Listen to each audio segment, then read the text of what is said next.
This talk focuses on the human brain's remarkable capacity to synthesize happiness and our collective failure to recognize this ability, leading us to constantly overestimate the impact of future events on our well-being. The human brain has nearly tripled in mass over 2 million years, gaining new structures like the frontal lobe, specifically the prefrontal cortex. The prefrontal cortex's most important function as an experience simulator. This allows humans to have experiences in their heads before they try them out in real life, which is a marvelous adaptation comparable to opposable thumbs and language. The experience simulator often works poorly, leading to the impact bias, the tendency to believe that different outcomes are more different than they really are.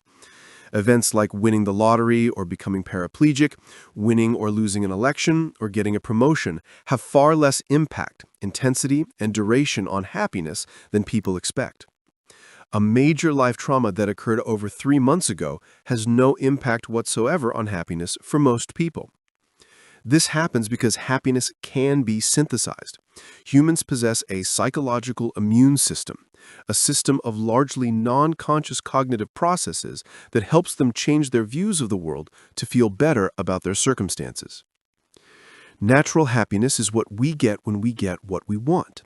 Synthetic happiness is what we make when we don't get what we wanted. The presenter argues that synthetic happiness is every bit as real and enduring as natural happiness, despite society's belief that it is inferior.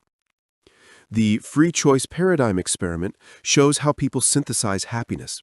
Subjects re-rank an item they chose over an equally liked item as being better than they previously thought.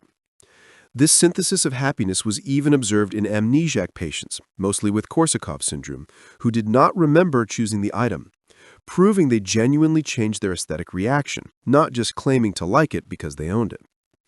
Freedom to choose and change your mind is the friend of natural happiness, but the enemy of synthetic happiness.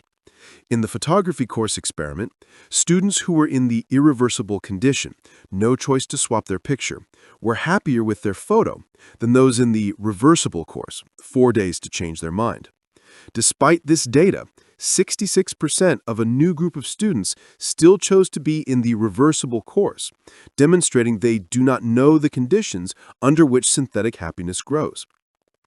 The great source of both the misery and disorders of human life is overrating the difference between one permanent situation and another.